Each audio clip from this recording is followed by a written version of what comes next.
چلتے چلتے ہفتہ ہو گیا مگر جنازہ نہ رکا۔ اب مرید بھی پکے مرید تھے، جنازے کو لے کے چلتے رہے جنازہ نہیں رکا تو یہ بھی نہیں رکے، چلتے چلتے مہینہ گزرا مگر جنازہ نہ رکا، 2 مہینہ گزرا جنازہ نہ رکا، 10 مہینہ گزرا جنازہ نہ رکا۔ جملے پہ غور کرتے چلے جانا اور تاریخ پڑھنا تو پتا چلے گا۔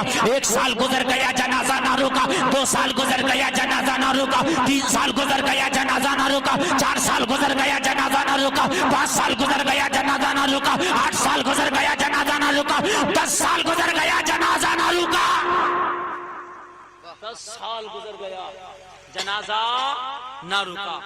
اب بتائیے اگر مردہ مانو تو مردے کو 3 دن روک کے دیکھنا بری آنے لگے، باڈی گل جائے گی، جسم سڑ جائے گا۔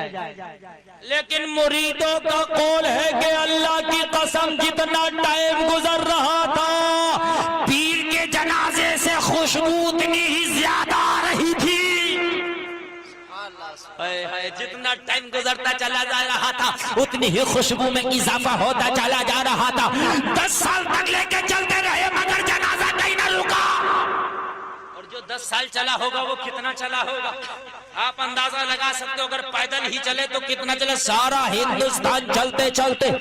اور اس وقت ہندوستان معلوم ہے کتنا بڑا، پاکستان بھی ہندوستان میں تھا، بنگلہ دیش بھی ہندوستان میں، نیپال بھی ہندوستان میں، افغانستان بھی ہندوستان میں، برما بھی ہندوستان میں، یہ سارے ملکوں کا ملا کر ایک ملک تھا ہندوستان۔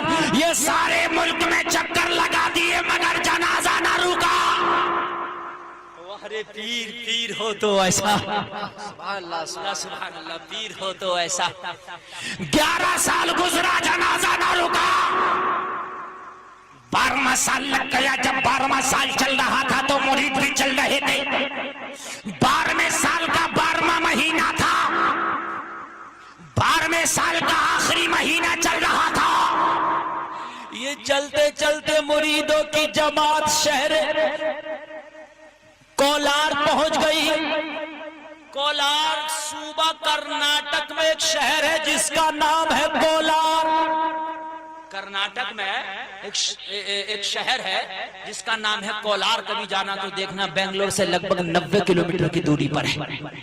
یہ کولار پہنچ گئے اور جب دوپہر ہوا انہیں بھوک لگی، نماز ظہر ادا کرنا تھا، تو مریدوں کے اندر جو امیر جماعت تھا اس نے کہا کہیں ایسی جگہ جنازہ رکھو جہاں پانی کا تالاب ہو، پانی کا انتظام ہو، تاکہ وضو کرے، نماز ظہر پڑھ لے اور جب کھانا کھائیں تو پانی پی لے۔ شہر کولار کا کہا یہ شہر ہے، کہیں نہ کہیں پانی کا کنواں ہوگا یا پانی کا کوئی تالاب ہوگا یا پانی کا کوئی حوض ہوگا، وہیں پر جنازے کو رکھ دیا جائے گا، نمازیں پڑھی جائیں گی۔ میرے پیارے غور کرنا، جب شہر میں تلاش کرتے کرتے ایک جگہ پہنچے تو ایک مندر نظر آیا۔ مندر کے جب قریب پہنچے تو کیا دیکھا، مندر کے پاس میں ایک تالاب تھا جہاں پہ پجاری لوگ آ کر اس کا پانی پیا کرتے تھے۔ مندر میں پوجا کرنے والے لوگ آ کر اس حوض کا پانی پیتے تھے۔ مندر کے قریب میں ایک حوض تھا۔ امیر جماعت نے کہا یہ پانی کا حوض نظر آ رہا ہے،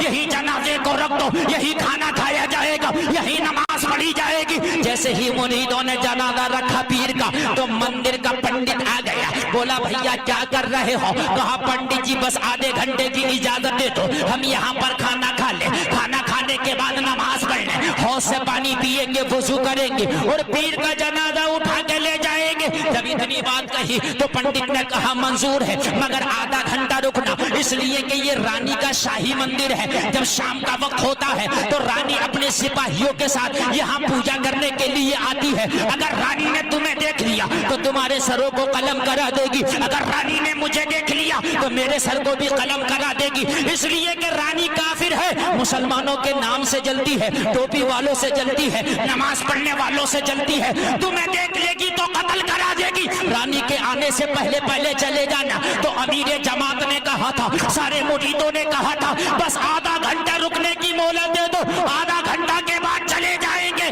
اب امیر جماعت نے جنازے کو رکھوا دیا. سارے لوگ وضو کر رہے ہیں, وضو کرنے کے بعد نماز ظہر پڑھ رہے ہیں, سارے لوگ کھانا کھا رہے ہیں, اسی تالاب سے پانی پی رہے ہیں. پنڈت جی قریب آ کے بولے, اے مسلمانوں سنو سنو, تم نے نماز بھی پڑھ لیا ہے, تم نے کھانا بھی کھا لیا ہے, تم نے وضو بھی کر لیا ہے, تم نے پانی بھی پی لیا ہے, اب میں تمہارے آگے ہاتھ جوڑتا ہوں, ابھی اس یہاں سے مندر کی حدود سے دور چلے جاؤ, اس لیے کہ شام ہونے والی ہے, رانی کی آمد کا ٹائم ہو گیا. اگر رانی نے تمہیں دیکھ لیا تو میرا سر بھی قلم کرا دے گی, تمہارے سر بھی قلم کرا دے گی.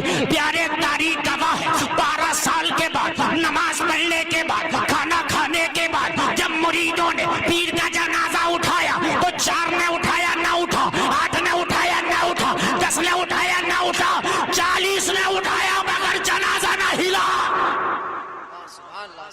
ارے ذرا بولو, 40 نے اٹھایا اب جنازہ نہ اٹھا. 12 سال ہو گیا تھا, چلتے چلتے بات بھول گئے تھے پیر کی.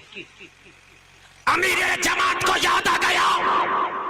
امیر جماعت بولا کیا بھول گئے, 12 سال ہو گیا. ارے پیر نے کچھ کہا تھا. کہا امیر جماعت کیا کہا تھا ذرا تم بتاؤ. امیر جماعت بولا پیر نے وصال سے پہلے کہا تھا جب انتقال ہو جائے تو جنازہ لے کے چلنا اور میرا مزار وہاں بنانا جہاں جنازہ رک جائے.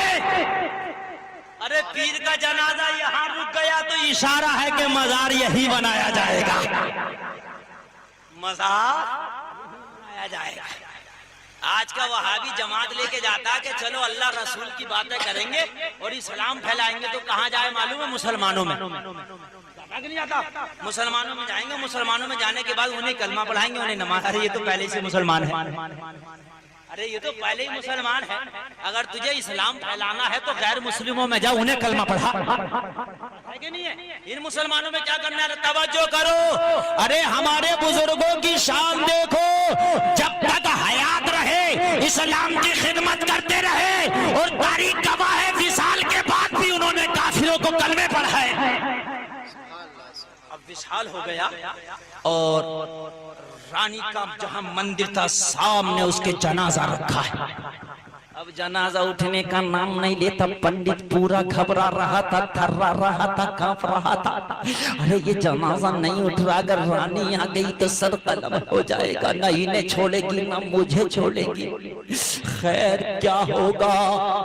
پنڈت قریب آ کے بولا ارے اٹھاتے کیوں نہیں؟ تو میرے جماعت بولا پنڈت جی کان کھول کے سنو, اب یہ نہیں اٹھیں گے, اب تم اٹھو گے یہاں سے. اب ان کے اٹھنے کا نہیں, تمہارے اٹھنے کا ٹائم آ گیا. کہ ہمیں مطلب نہیں سمجھا کہ ہم سمجھاتے ہیں کپڑا باندھو, پٹریا باندھو, سازو سامان باندھو. کہا کیوں؟ کہا پیر کو یہ مندر پسند آ گیا. سبحان اللہ, پیر کو یہ مندر پسند آ گیا. اب تم نکلو, یہاں